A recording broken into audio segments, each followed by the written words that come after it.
Good morning. Welcome to Optimal Frequency. I'm Grant. I talk to spirits here at my house using sources of white noise. I'm getting shivers, both arms covered in goosebumps right now. This is a weird one. I talk to spirits using sources of white noise and then filter out the white noise. That leaves behind the spirit's speech. Okay? So I haven't done a conversation with, which is a topic that I do sometimes, and I pick a spirit or a person who's crossed over for many years, usually somebody that a lot of people would know, so you might call them famous. And I was laying in bed, and I said, I got to do one more video this week because I try and do 3 videos a week. I got so much work to do around here, but I want to get 3 videos a week done. And I said, I'm going to do a conversation with. I did not choose this person. This person is in my head. I can't get rid of it. I woke up this morning. I said, I got to do this conversation with Red Skelton. This is not somebody that I personally would have watched. My parents and my grandparents would have watched him back in the day. He was a comedian on TV. He had TV shows. He did all kinds of vaudeville. He did lots and lots of work. So we're going to have a conversation with Red Skelton. I feel like maybe he wants to come through and tell us a joke, make us feel better perhaps, give us some advice, send some messages for sure. So you guys know the routine. Let's go through this. And I'm thinking as I'm watching some of his work here, hopefully I can put some of his jokes in, and if you've never seen this guy, you'll get a vibe of what his spirit was like. This guy, I'm telling you, you'll see him on stage and he had a presence, probably 1 in 10 million, okay? So this may be a longer video, might be 2 or 3 episodes, I don't know. I'm going to put in whatever I feel needs to be put in. I have no idea what's going to happen at the sync, the conversation with him, so let's roll with it. It might be a week of Red Skelton.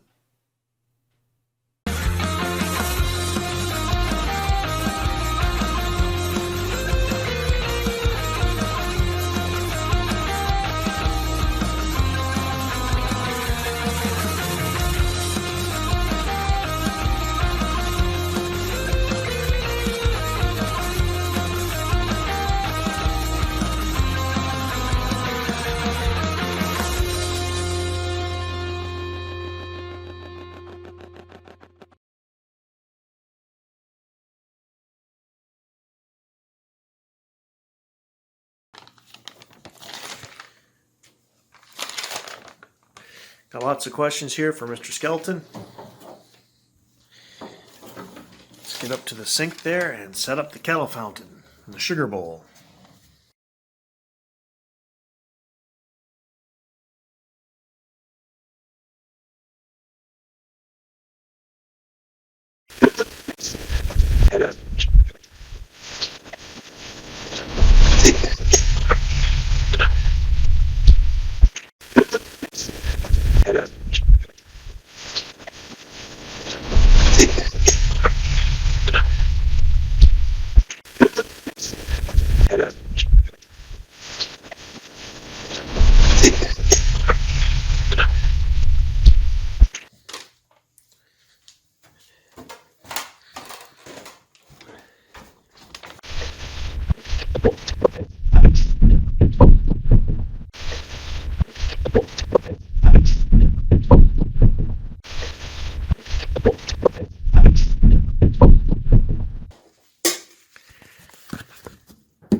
Just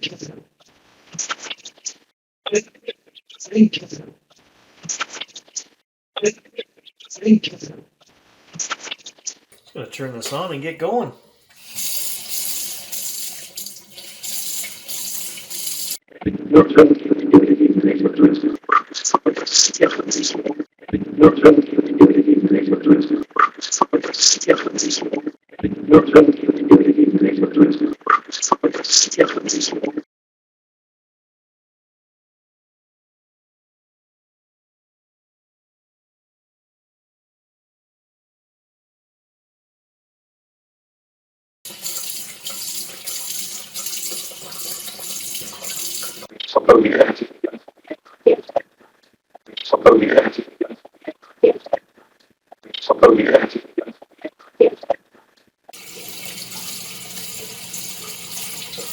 We'll go with the Tibetan bowl today.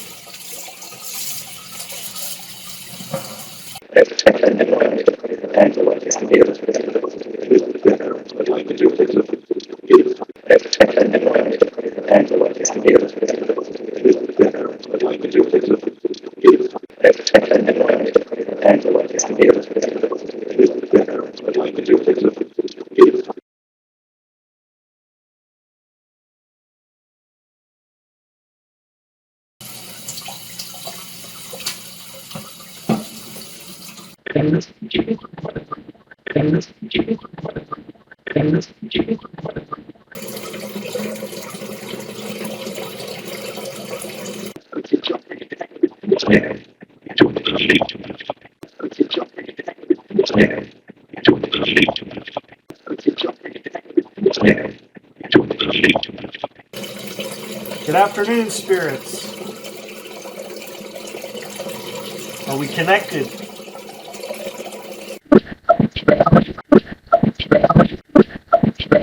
Richard Red Skelton, born July 18th, 1913, died September 17th, 1997, was an American entertainer best known for his national radio and television shows between 1937 and 1971, especially as host of the television program The Red Skelton Show.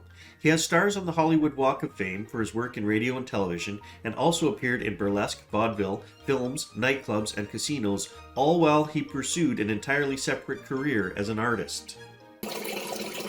You seem to really love entertaining and telling jokes while you were here on Earth. Of course, I'm talking to Red Skelton. Richard, are you still the same person in heaven?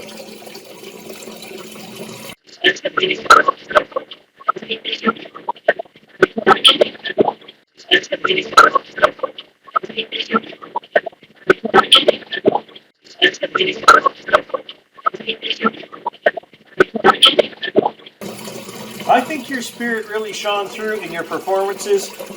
Were you really happy with your life?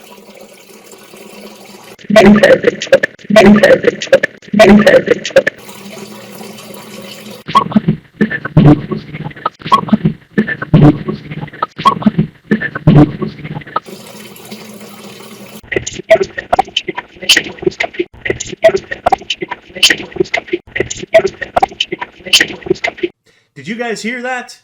This is absolutely amazing. Proof of concept again. I've proven it thousands of times at this point. I am talking to intelligent beings. They just said his full name, on point, on cue. I asked if he was happy during his life because he seemed so happy in his performances. I got 3 separate devices running. Getting shivers right now. They're saying, yeah, dude, like, and this whole shiver went right down and down through my legs, which I don't normally get. This is like a fierce, like, yes. Okay, 3 devices running, all 3 of them saying, answering the question. The first one, they like, I'm happy. Okay, a confirmation, a direct answer to the question I asked. And then in the phone camera, they said the dude's full name. You can't argue with this. I'm interviewing or trying to talk to Red Skelton, and they came through and said, Red Skelton, yes, he was happy.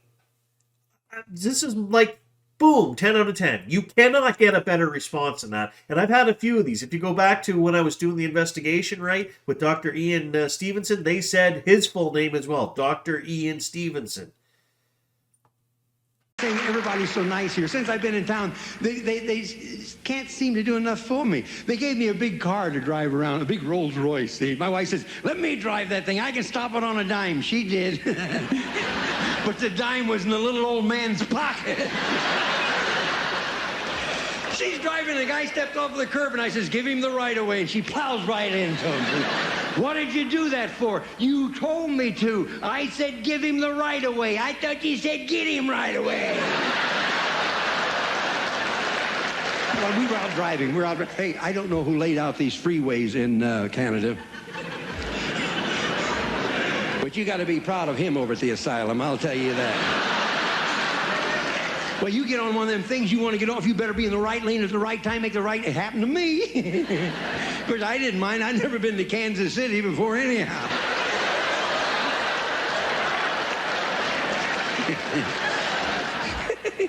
Anyhow, we're driving, see, and we go into this gas station. You know what I can't understand about a gas station?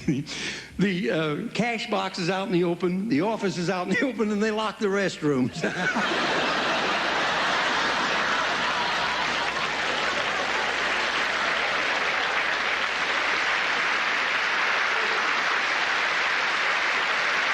Give me my hat again. Throw me my hat, will you? I got a joke for you. I got a joke for you. You better leave the hat out. Where's it at? Has he got it again? Yeah. Uh-huh, you've been in my Geritol, ain't you?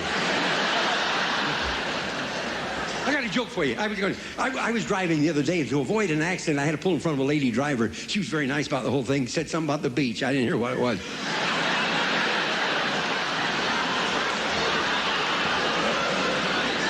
Why, you got a funny beach around here, huh?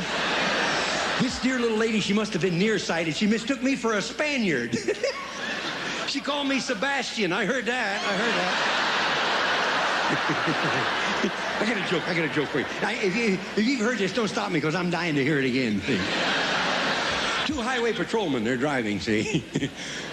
One of these officers turned to his buddy and he says, "You realize that we've been on duty all day? We haven't given out one ticket." He says, "We nabbed the next car that goes by." Now, it's a big Cadillac. They tail this guy, but he stays in the right lane, uses the proper hand signals, the directional lights are perfect. He stays within the maximum speed. So one officer says to his buddy, "I've never seen anyone from Canada drive this carefully before. We ought to congratulate that guy." So they pull him over. Says, "Nothing wrong, sir, nothing wrong. Just wanted to congratulate you. 35 years I've been on the highway patrol. I have never seen anyone from Canada drive so carefully." This guy says, "When you're crocked, you gotta be careful."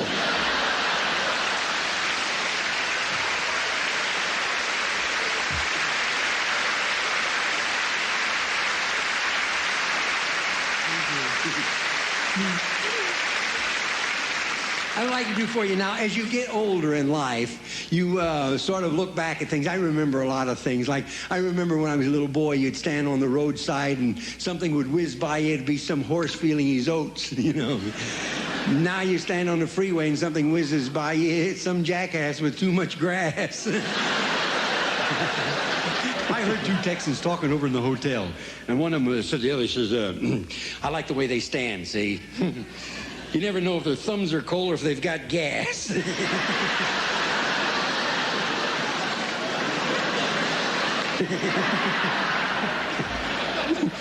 He says, "Now that we're getting friendly with China, tell me, do you believe in Buddha?" He said, "I believe in what?" "Do you believe in Buddha?" "I don't know." "Buddha? Well, Buddha's been around a long time. I don't know if I believe in Buddha or not, but Buddha's all right, yeah. I like Buddha. I like Buddha. For what the hell, I like margarine just as well.